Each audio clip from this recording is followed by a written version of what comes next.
Hello and welcome to the NutriPsych podcast, where I give you bite-sized practical tips and advice on how to go from yo-yo dieting, emotional eating, and binge eating to achieving permanent weight loss results without counting calories, cutting out your favorite foods, or spending hours at the gym.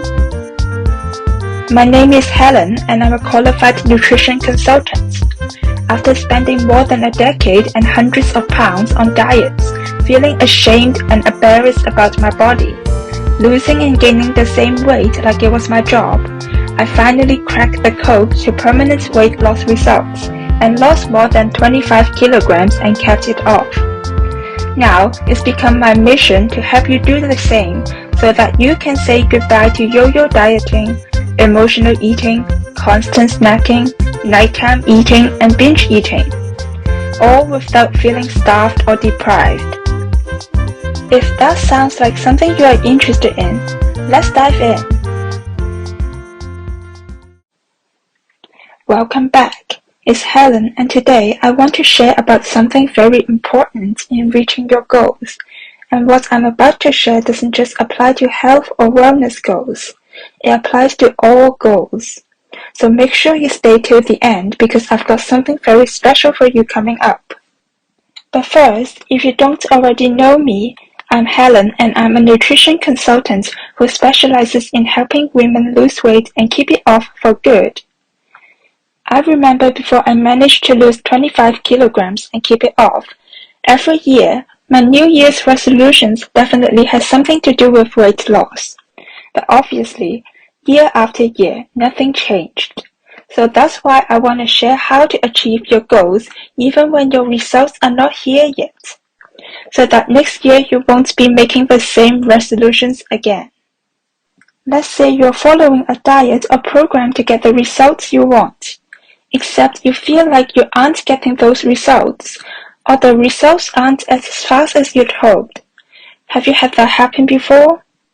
Do you often feel like giving up when these happen? Or maybe things always get in the way of you working towards your goals? It can be so tempting to ditch your plan completely or start all over again with something completely different that you came across when you were scrolling through Facebook. So, here are 3 things I want you to check before you do anything. First, are you really sure that you aren't getting any results? For example, if you're working towards losing weight but the scale hasn't moved, know that there are other methods to track your results beyond the scale, like your tape measures or how your clothes fit. Our bodies are not robots and don't always respond in a straight-lined manner. And we, as females, our weight fluctuates according to our monthly cycle as well. If you just started a diet not so long ago, and it went very well and the results slowed down, bear in mind that it's completely normal. It's because when you jump on a diet, your body releases a lot of water weight. This is because when you initially cut calories, the body gets its needed energy by releasing its stores of glycogen.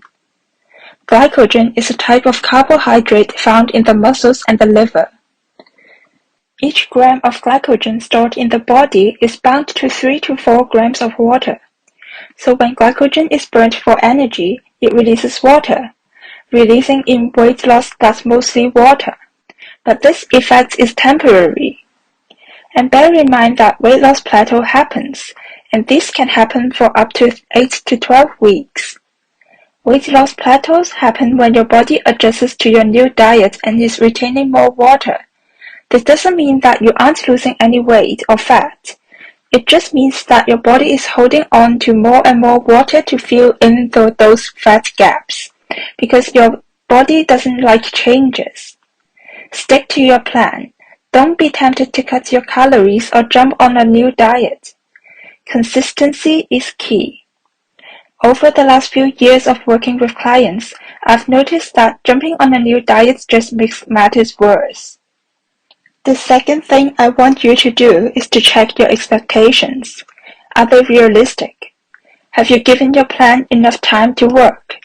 We've been programmed by magazines and TV to expect instant and dramatic transformation, almost like Photoshop where you can have a new body with just a click of a button. But the reality is that's not realistic, healthy, or sustainable. So make sure you've got your expectations right. Remember, your goal is to get results you can maintain for a lifetime. I like telling my clients, no one gained weight overnight, so don't expect weight loss to happen overnight either. Results take time. Okay, now so for the third tip, which could be the most important, have a reality check. Ask yourself, have you been honest with yourself?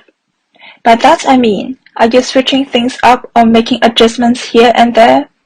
Like finishing off your children's plates of food, or tasting food mouthful after mouthful while you're cooking dinner and then finishing off your dinner again? Or snacking constantly and telling yourself these don't count.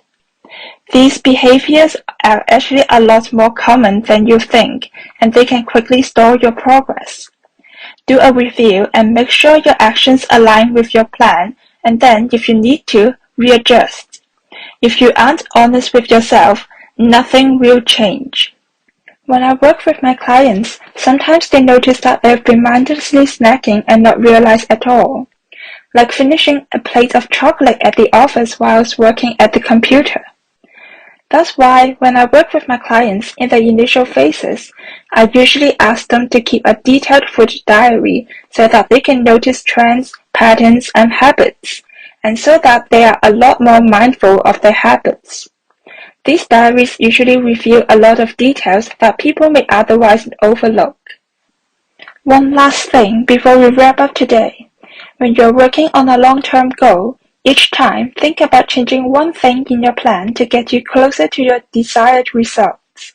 What that thing is depends on you and your particular goals. If you change too many things all at once, you won't know what actually works and what doesn't. And too many goals create overwhelm. And then give it a week or so to see the changes. And then you just keep repeating. This process can help you over the long run because it helps you create the real healthy habits that will help you maintain all those hard-earned results. Now, if you want to fast-track your results and skip through all that trial and error, if you want a proven roadmap to help you get the results you want and deserve, check out the Stop Binge Eating program, where I guide you through all the essential steps to stop yo-yo dieting. Learn strategies to manage cravings and negative emotions so that you can stop emotional eating and binge eating and finally lose weight for good. If this is something you are struggling with, check out the Stop Binge Eating program at helenwong.co.uk/SBEP. As long as you follow the plan, you will get the incredible results. At the beginning of this mini training, I promised I've created something very special for you. I have created a workbook for you to help you achieve your goals faster and is completely free. This goal-setting workbook helps you assess where you are at right now and how far away you are from your ultimate goal. You can grab this workbook at helenwong.co.uk/free nutrition resources. It's completely free. Once again, you can grab it at helenwong.co.uk/free nutrition resources. Thanks so much for tuning in today. Dive into the show notes for this episode at helenwong.co.uk/nutrition resources. If you've enjoyed this episode of the NutriSide podcast, I invite you to check out the Stop Binge Eating program, which gives you access to a proven step-by-step roadmap with key strategies and skills that guide you from struggling with yo-yo dieting, emotional eating, and binge eating to achieving permanent weight loss. Check out the Stop Binge Eating program at helenwong.co.uk/SBEP.